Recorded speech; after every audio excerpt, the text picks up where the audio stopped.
Okay, I'm going. Let's share my screen. Okay. Should I remove the little people? Maybe that's nicer for the recording.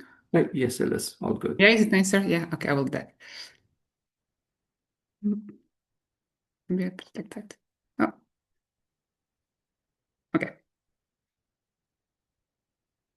Hey, good morning, afternoon, evening, everybody. I'm really happy to be there. Arun, thanks for the invitation. And I'm gonna talk about storytelling for systems design. So this is a paper we published a few years ago, and since then the method has a little bit evolved. And I want also to share some examples for you because I understood from Arun that it's important also for you to understand how to apply it in your practice as designers or innovators. Um, So I'm going to first give you a short intro on systems thinking and system storytelling. So we're talking about very big fields today. System thinking, there you could do years of studies on that. So I hope in a few slides I can give you a flavor of what it is. I can imagine some of you are more familiar with it than others. Don't so just keep your questions after if something is not clear, and I can also after give you some reference if you want to know more about certain topics I'm going to approach. And then I'm going to talk about the two main, I think, applications of system storytelling. One is to communicate complexity, and I'm going to show you some examples from my work at Philips.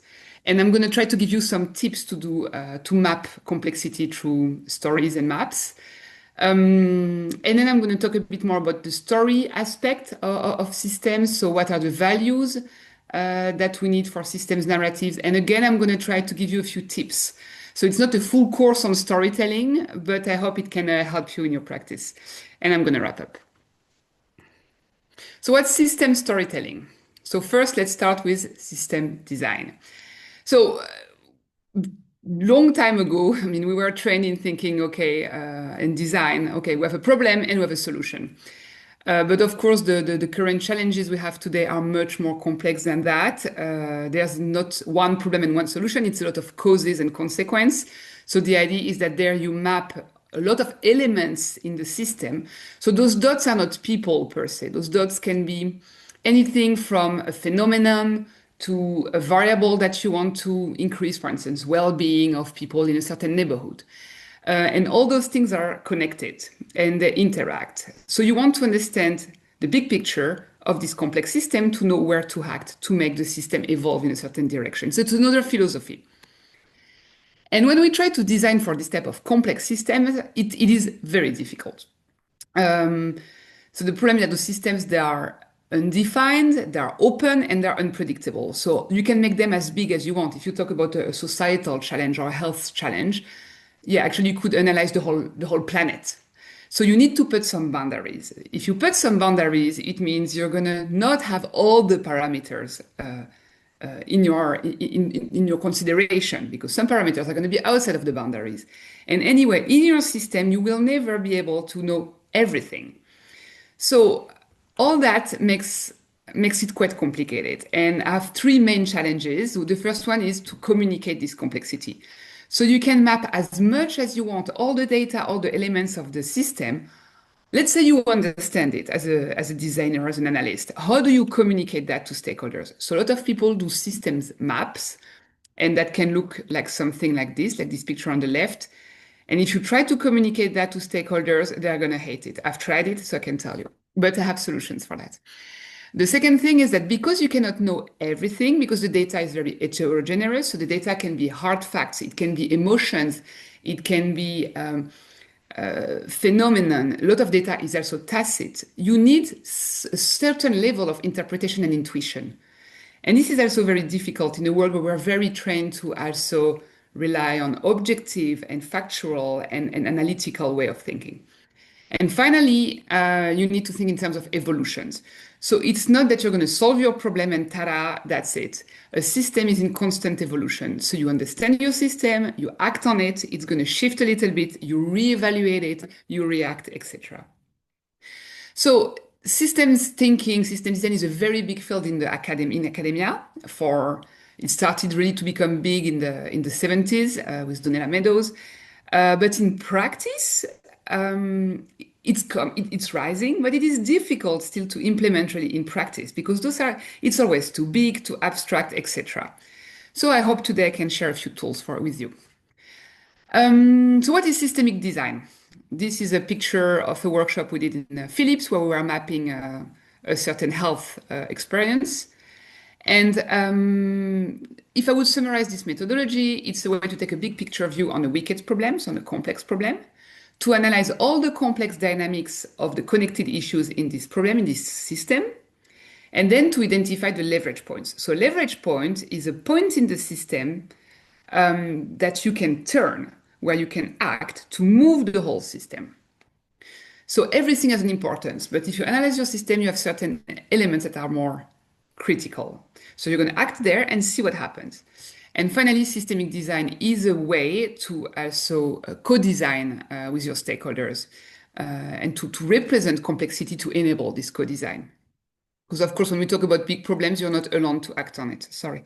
I wanted just to First, I want to move this up. And I wanted to quote Donella Meadows, who's been the queen of system design. And she said, "We can't impose our will on the system. We can listen to what the systems tell us and discover how its properties and our values can work together to bring forth something much better than could ever be produced by our will alone." So again, here you find back this non-deterministic approach to design. So you cannot control completely the conditions and what you're going to put in the world. You're going to understand the system and you're going to try to act in it and see what happens. Now, storytelling. I started working on storytelling 10 years ago at Philips to facilitate co-creation around future healthcare experience. I built a lot of tools in the last years around that. And the main five, for me, benefits of storytelling that can be applied to system design are those. So the first one is that stories really help to embed and communicate complexity. So if you think about how much you'll remember from a movie or a series, it's a lot because in stories, all the details are interconnected in a way that makes sense for you. You will remember much more from a movie than from this presentation, for instance.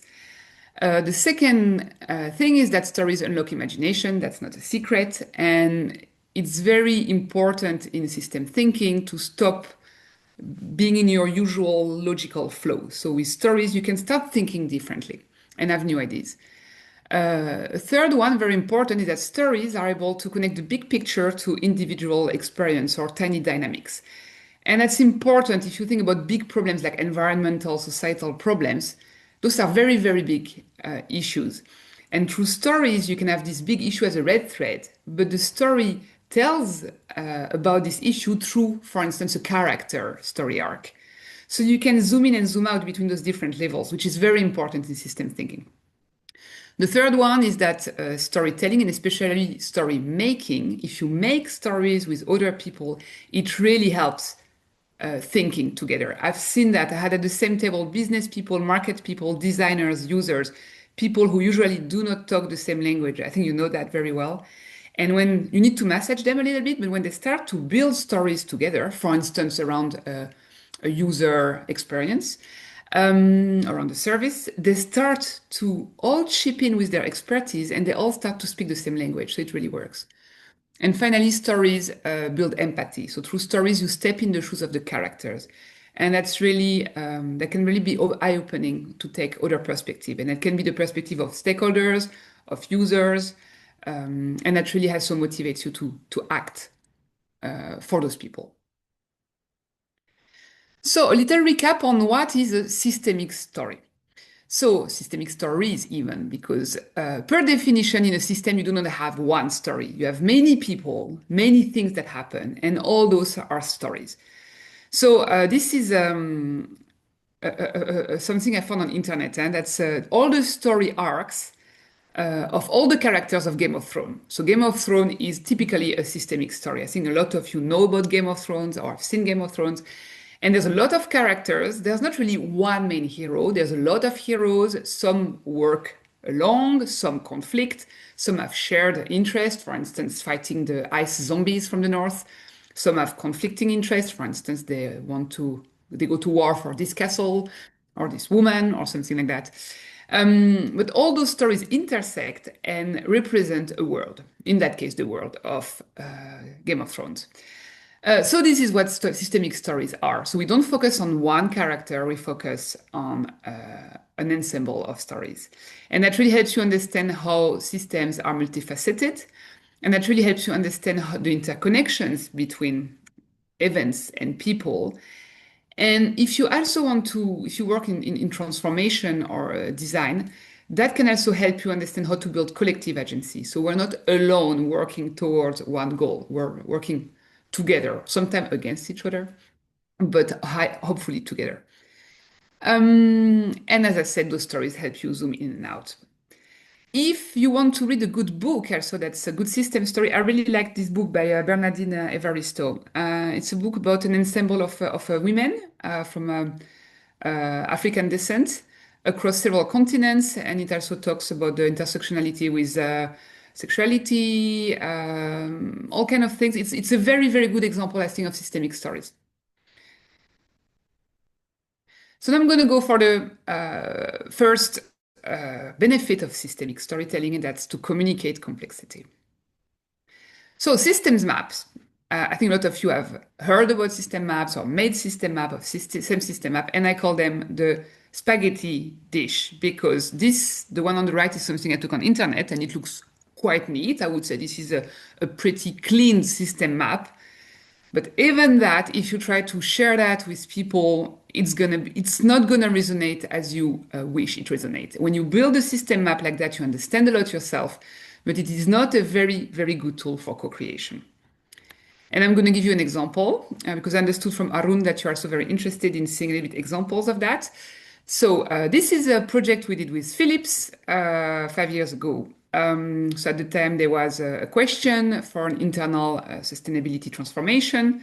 I was working at design and strategy at the time, and they asked us to look from a systemic perspective how Philips was structured to accelerate the ESG transition, so to reach our sustainability goals in a more effective way. So the system question was, how do we reach our ESG goals by improving the Philips organization in terms of structure, capabilities, ways of working, and mindset? When you do a system analysis, you always need a system question, which is refined with stakeholders, and you need system boundaries. As I said, you cannot analyze the whole world. If you talk about sustainability, yeah, the whole world is in question. Here we decided to focus on the meso level, on the Philips internal structure and strategy. So we are not changing the whole world. We look what happens inside. Some of the macro elements were included. So what happens in the world that has a direct influence on Philips, but we didn't include everything. And the process was to collect insights from stakeholders through interviews, to build a system map, to review the map with the stakeholders, to identify leverage points. So where do we want to act? Which elements of this map are actually our points for action? And then the idea was to use the map to review the ESG program capabilities and to turn that into a list of opportunities for change. So I skipped the interview phase because I think you know how to do that. But basically, we turn the interview in variables. If you want to know more about the method, I will share some links with you at the end. But basically what you do is that from the interviews, you highlight variables. And variables are things that can go higher or lower. So I have a zoom in here of the map. So for instance, a variable is the scalability and repeatability mindset that can go higher or lower. Or an inspiring CEO vision. You can have it or not having, or let's say the CEO vision can be more or less inspiring. And you can see how the level of the inspiring level of the CEO vision will influence the sustainability mindset, which at the end will influence the transformation. So this was our end goal. So I just have a zoom in on this little part, but basically the whole map was made of islands. So we had an island on culture, an island on metrics and KPIs, we had an island on business, etc. It took us a few months to build this map. and we were two people doing it. And we gathered a lot of data in this map, and we really understood how the whole system worked. And we identified some hidden gaps and opportunities. So we were actually very happy. Then we organized a workshop with our stakeholders from Group Sustainability, which is the entity at Philips that deals with sustainability. And it was not a great success. They found the link a bit obvious because indeed those links, if you look at them individually, yeah, it's a bit obvious. The value there is with how they interconnect and how they move each other. But that didn't come across with this map. And also going through the whole map took a lot of time. So it was not a success. So we gathered and we iterated. And what we did then was a story map. And we used the same variables, but we simplified it, just keeping the leverage points, so the most important variables. But most of the content actually was in this disk. So this disk has quadrants: strategy, governance, processes, people, culture, performance, which at the time was the business model of Philips. It's called PBS 3.0. And we mapped the inside according to the known business model. And that was really a good choice because the stakeholders know this operating model. So they know what we're talking about and they know directly how to relate our insights to what they want to do. The second thing we did was to transform this complex spaghetti plate into opportunities, leverage points, because this is what the stakeholders want to see, not your spaghettis. So every leverage point was illustrated with a short story and a little metaphor. So we still had the island metaphor because we had a lot of silos at the time. And for instance, just to give you an example, this was around visible case studies, which was very important for the people and culture aspect. So the idea is that there were a lot of very great initiatives at Philips around sustainability, but they were not visible enough. So how to turn that into lighthouse projects so that they inspire others. And also we included through the little drawings and the stories a lot of intangible aspects like the motivation of people, the conflicts, the mental bias, the emotions. And that also really helped stakeholders understand the underlying drivers for the system state. So we have a quote from Harald, who's the director of the team at the time, and he said, "Everybody has a mental map. With this map, it is interesting to look at loops that are not obvious." This is what people want to see, the loops that are not obvious, because your stakeholders will know most of the content, but they have never seen it represented this way. So this map really helped, and then we could turn that into recommendations for strategy. I have another example. I don't want to go too much into details, but the previous example was on strategy, and this example is on product and service. So I just want to give you because I understood that some of you are product or service designers, and this is a service design book club. This was a request from the mother and childcare business. So it's the business that does all the baby bottles, baby monitors, etc. They want to be more circular, more sustainable. And they asked us to help us get more inspiration for their vision. So we did a whole analysis with interviews and research. And what I want to show there is that from the initial question, which was, how can we make our service more circular? We ended up with a whole actually analysis of our customers, which were young parents, which were Gen Z. And Gen Z is has a very specific attitude with respect to parenting and environment. So Gen Z wants to be ecological, eco-friendly, and they really have a lot of pressure to be good parents.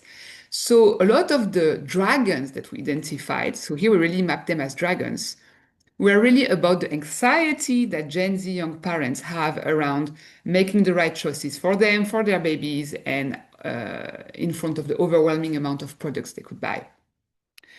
So the conclusions of the study were actually more a cultural shift and a system to advise Gen Z young parents to deal better with their mental health, to be less anxious. So we were not actually suggesting you could put a bit more recycled plastic in those baby bottles, or you could turn the breast pump into a service. These were more like subcategories, but the main result was a changing philosophy, a change around the societal behavior around parenting for those young generation. So this is another example. And again, there we also use little drawings. We had also little stories. And again, this was really welcomed by stakeholders. So I have a few tips for you to communicate systems complexity.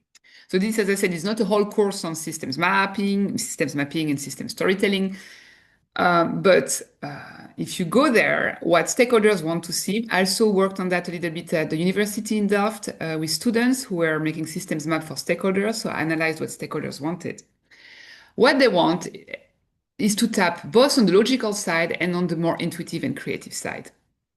And from the logical side, what they want to see is not the whole spaghetti mess. They want to see the main roadblocks, the main leverage points, and how those leverage points can be turned into actionables. This is what your main visual should show. And then, as I said, if you can use an existing known model to map the insights, like an organizational model, or it can be a scientific model that people know, that will really help people make sense of what you're showing. From the narrative thought side, it is really, really nice if you can show the actors, the stakeholders, the user's perspective through drawings, pictures, quotes, short stories. So the human side of the system. They love it.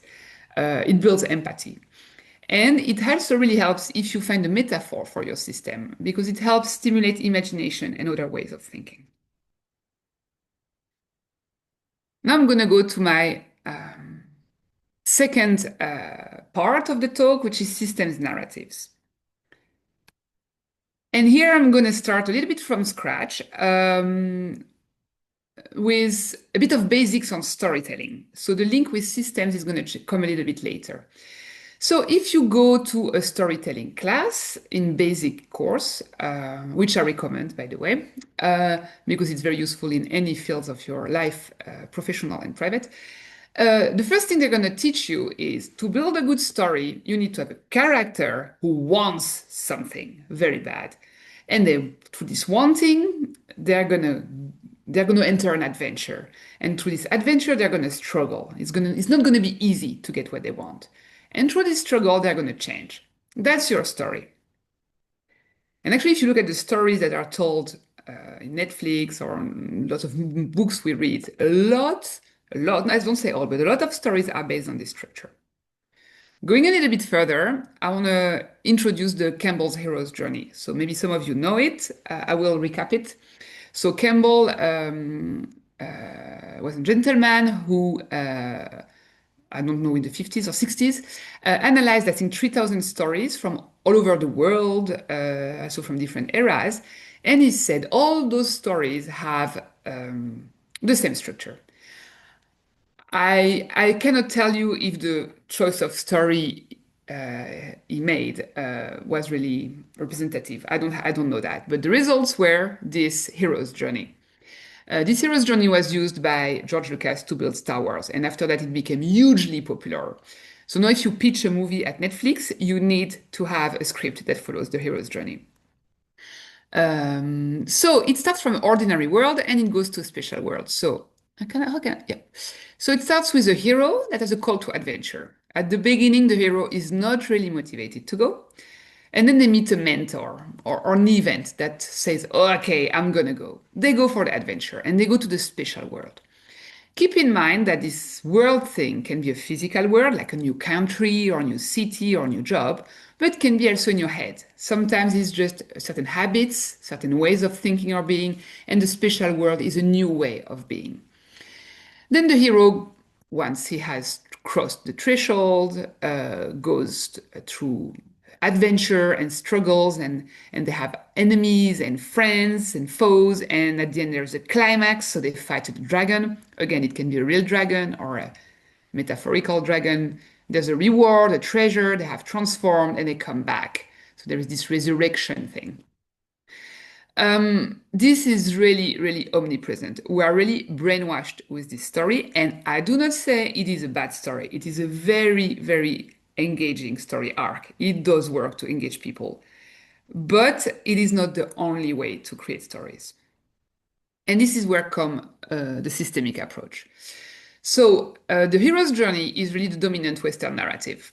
And I have a problem with that because all those fights and quests are really based on masculine values. And while masculine values, there's nothing wrong with it, it is not the only values that you should have in stories. So it's a lot about this bravery and this strength and this self-reliance. And it is also a very individual story, a very exceptionalist story. So you just think about Harry Potter, maybe the most popular story of our millennial, of our millennium. Of course, Harry, he has friends and he didn't do it by himself, but he is the kid with the special powers, the special parents who defeats the bad guy at the end. And it's the same for a lot of stories we receive. And also, those stories are very dualistic. It is very often good versus evil, us versus them. And if you still think in terms of systems, this is not a very good way to think. Systems are not black and white. Systems are a multitude of shades and grays. And systems are definitely not individualist, do not need an individualist approach. We need to work on it together and we need to consider the multiplicity of perspective. So there are alternative frameworks that reflect actually the values that are more aligned with systemic thinking. I'm going to go through those. So I summarized them in 6 boxes. If you think of more boxes, I'm really interested to know actually, because this is still work in progress, this framework. So the first framework that's very interesting is collective narratives. So here I give you Lord of the Ring. And it's interesting because in Lord of the Ring, you have some hero's journey. Frodo, he clearly has a hero journey. He goes on an adventure, he doesn't want to go, he's obliged to go, he transforms, etc. But there are a lot of actually parallel journeys that are as important. Then you have feminist stories that are more around resilience, observation, emotion. You have slice of life stories. So slice of life is, for instance, sitcoms. So a lot can happen on your way to get coffee. And this is very interesting because we're really trained to think in terms of big dreams and big goals and big adventures, and we need to have to think very far away. But in systemic thinking, you can only iterate and see how things go. Of course, you can have a dream, but this slice of life, this short story way of thinking really helps you prototype small experiment and see how the system evolve. You have more than humans. So this is my other hobby horse. I could talk for hours about that, but that's for today. The only thing I'm going to say is that humans are not the only characters in the planetary ecosystem. Non-humans are such as animals, plants, natural elements are very, very important. And they could be the hero of the story.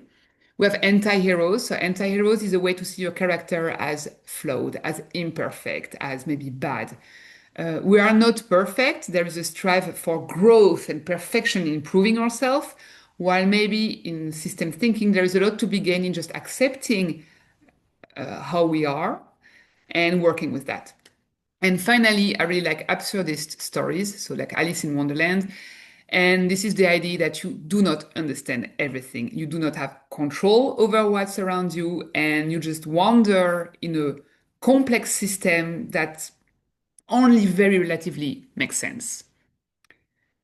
So you can build stories with those values. So I'm not going to give you a whole story creative writing course right now, but I just want to share with you a small example. So this is a little set of stories that we built for a project also at Philips at the time, also with the Red Cross.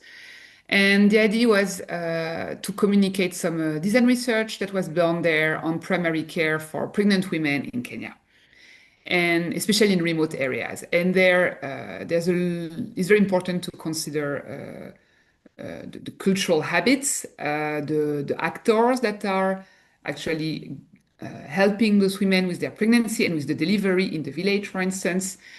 And what we did was to create 3 characters. One was a local midwife, and the other one were pregnant women with a little bit different attitude to care. And those 3 stories were touching each other in some points. And the idea was to embed there the emotion of those women and the cultural aspects that were informed through the design research. And those 3 stories could be used then I think it was for the website of the Red Cross. I think it's not online anymore, to communicate about, yeah, the subtlety of acting, intervening in such a complex context. I have a few tips for you. I think I have three more slides on this part because I understood from Arun that some of you asked a little bit about narrative development. So I want to give you three slides of tips. So the two first ones are about engaging your audience. And this is true for systems thinking, but this is true for any story you're going to tell. Narrative transportation. Narrative transportation is a theory in psychology that has been studied a lot. And it's basically this when you lose yourself in a story, when you read a book and and you forget where you are, and somebody comes to you and you say, "Hey," and yeah, you're frightened because you forgot the real world. You're transported. And it's been proven that the more you're transported, the more you're going to actually change your mindset and behavior to reflect the values in the story. And then you're going to actually be able, for instance, to change your bias, or you're going to be more active for pro-social or pro-environmental actions. And there are two ingredients to achieve transportation. The first one is empathy. So empathy is really stepping in the shoes of the characters of the story. And that goes through building a very good picture of your character, their past, their future, their desire, where do they come from, how do they feel. So really, and you have some writers that are exceptionally good at that, like Stefan Zweig, who could step in the shoes of anybody. And when you step in the shoes of the character, you feel empathy for this character and you're transported. And the second thing is mental imagery. And mental imagery is not like flashy visual. Mental imagery is the sensory world you build in your brain of the story. So, and this goes through descriptions of how does the word look, how does the word smell, feels. Um, so the more details you give about the world, the more description you give, the more you're going to transport your audience.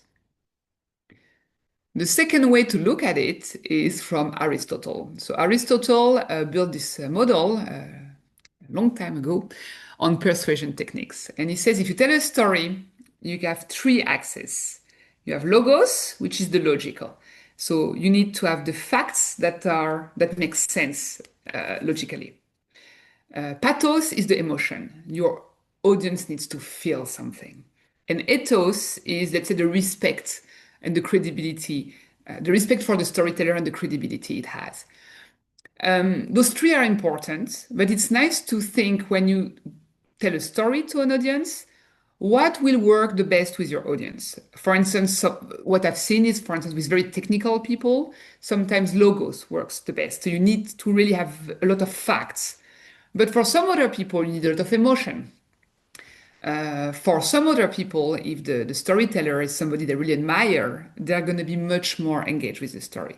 So this is another way to think about it.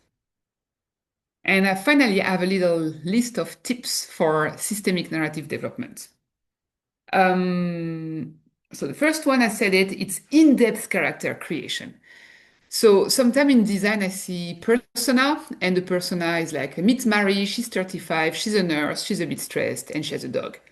For me, this is not a good character. Maybe that's a persona, but that's not a good character. A character needs to be, let's say, A4, and I want to know everything about their dark secrets and their desires and why they are not so nice and how they interact with people, how they make people feel, what's their past trauma, their future, their hopes. Once you have all that, then you really feel empathy. And there are actually templates you can use for that. If you want, I can share templates after with you. The second one is mental imagery, and I already told you lots of sensory description and context specificities. If your story is in a certain city, well, use architectural description of that city, use the local dish of this city, use words of this city, etc. Then slice of life stories. This is something I see often when we ask people to write stories. They write very big stories, and it's very difficult to write a big story, especially if we're not a professional writer. Slice of life stories is a very good way to write something short, sweet, and punchy. And that can really be useful to write experience stories, for instance, in design. And I have a trick for that. is to write your story on a postcard. So, hey, like, dear na, this is my story. If it fits in a postcard, it's a nice slice of life story. Then emotional contrast, there's a ton of study that show that if you have like some ups and downs in emotion, your audience will be more engaged. And finally, parallel stories. So I think for system thinking, it's very important to understand that there is not only one side of the story, that you can have two, three, or more sides of the story. And I'm going to wrap up. So I have two slides. The first one is just a little takeaway of the tools. I thought let's just summarize it. So I shared two tools, which of course can be combined. So the first one is story map. And I think it's very useful to map experience or service or strategies where there's a lot of stakeholders. And I think it's very useful for the research stage to map the complex insights and to yourself as a designer get understanding. And it's useful in the stage of communication and support for co-creation to really, let's say you do co-creation with a certain team, to have everybody on board on the connections between the main elements, the diverse perspectives, and the leverage points. And the second one is systemic stories. So here I represented the little story arcs and how they can touch each other. And as I said, those are stories that embed connectedness, resilience, imperfection, conflicts, daily struggles, so the systemic values.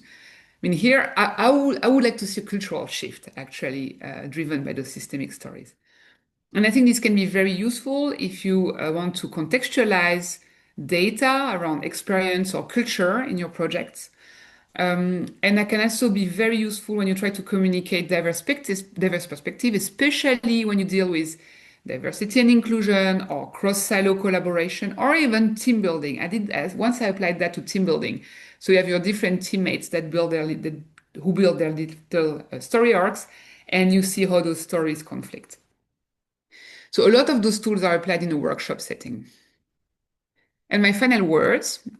Um, so it's not to discourage you, but systems analysis and story making and systems change in general takes time. It is difficult.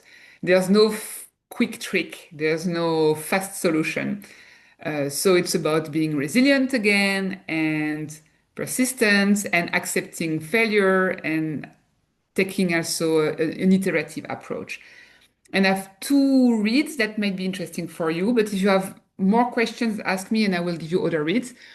This is a paper that Elizabeth, she was my student, now she's a PhD student in Delft, wrote on the study I showed on mother and child care. And in this paper, she described very, very well all the steps of the research for the system map, the system mapping, the system storytelling, and she also did a lot of work on validating the systems analysis with users and deriving user insight cards from the system analysis. So this is if you want to really know more about how to apply the tool, I would recommend this.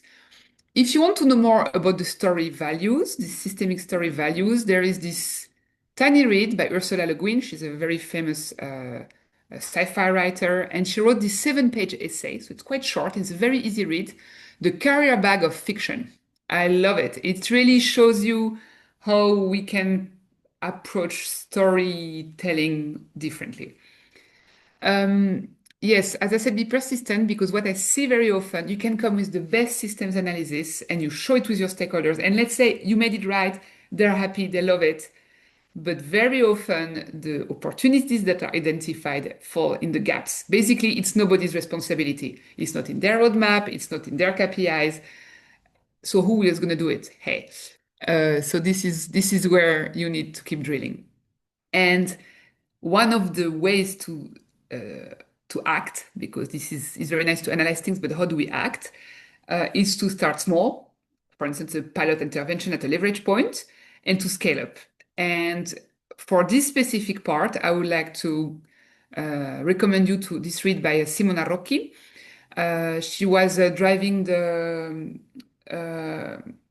social sustainability design at Philips at the time, and she wrote this book, Rethinking Value in a Changing Landscape. It's a it's not a very big book, and there are a lot of very concrete examples there on how she amplified the value of the system opportunities she identified. And that's the end of my talk. So I thank you very much, and I think we're going to chat. And if in the future you want to stay in touch, I think we're going to share the slide. Arun, you tell me. But I have two emails. This is more for academic collaboration. This is my more university email, and this is my freelance email if you want to talk about other things. So I hope you enjoyed the talk, and I'm really looking forward to hearing your thoughts now.